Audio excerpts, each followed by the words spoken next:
Hello, friends. This is Dave Hurwitz, executive editor at ClassicsToday.com, here with the Romantic Piano Concerto, Volume 3 from the Hyperion 50 CD box number 1 of their 87 CD Romantic Piano Concerto series, plus other goodies that they're throwing in there.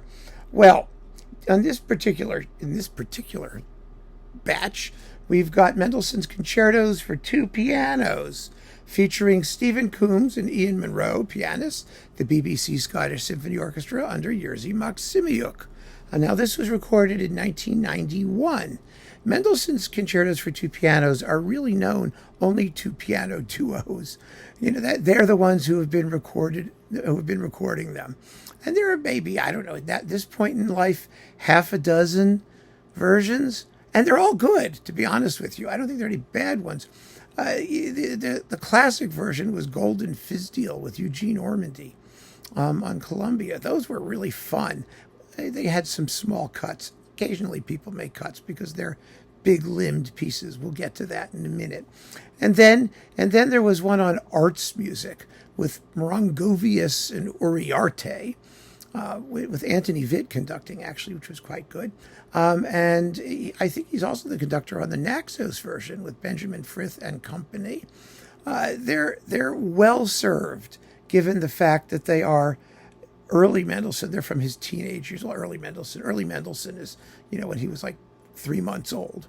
By the time he was in his teens, like 11 or 12 or 13, in that area, when he was writing these things, he was pretty mature as a composer. But these works were never written for public performance. They were written for Felix and Fanny to play at home. Their home had a built-in theater/opera house. That's what money bought you in those days.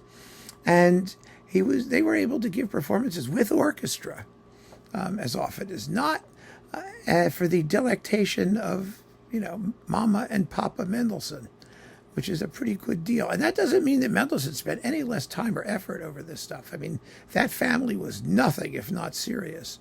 And he wrote excellent music at all points in his life, whether it was for domestic consumption or public consumption. But these were not revised. They were never, performed publicly as far as I know. They were performed privately. But they're lovely works. They are big works. They're leisurely works. They're like, hey, Mom, Dad, there's no ball game on today. What do you got to do this afternoon? How about Fanny and I whip up a double piano concerto? I'll get the orchestra together, and you can listen to it for an hour or two. And they're like, sure, Felix, whatever you want. I mean, that's how it worked back in the day. So the first one in A flat major, is 41 minutes long. The E major is quite a bit shorter. It's only 30 minutes long. But the 17-minute long first movement of the A flat major explains to you why it was sometimes performed with cuts. It is long. It's leisurely. It's very attractive. I mean, the melodic ideas aren't as distinctive as some of the ones that Mendelssohn would acquire, like, when he was like 16 or 17 or whatever it was. He very quickly started to become original. Here he was showing his competence and his facility at writing. And when you write for two pianos, usually you've got these big clunky chords, and there's a lot of really juicy sounding piano sonority in these pieces. And I think they're beautiful. I don't listen to them all that often. I don't think you'd want to either. But as far as the performances go, these are as good as the competition. They really are. Maksymiuk is a very good accompanist. The BBC Scottish Symphony Orchestra sounds great. The sonics are terrific. The balances are very well worked out, because it's always a problem when you have two grand pianos in a smallish orchestra. There's a tendency to have, the orchestra swallowed up in the heaps of piano sonority and the thickets of notes, particularly in the A-flat concerto here. But they're very nicely played. They're lively. They're full of character and charm. And, you just have to be of a different mindset, I think, when you tune into these. You have to be willing to just relax and not expect to hear drama. You hear interplay. You hear all kinds of of delightful keyboard writing, just for the joy of the sonority and the big fat sounds that two pianos can make when they're going full out. And Mendelssohn doesn't hold back.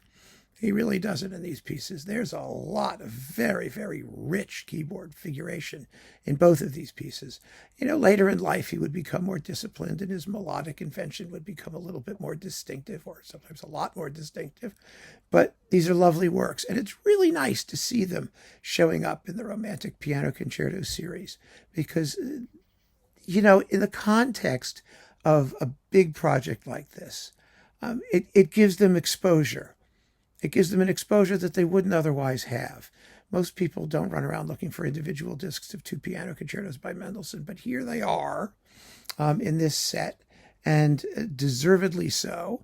And I think that it was a very, very pleasant surprise. Let's put it this way: when this disc first came out, which was in 1991 or thereabouts, it really was a lovely disc, beautifully played and recorded. So keep on listening, friends. Thanks for joining me. Take care.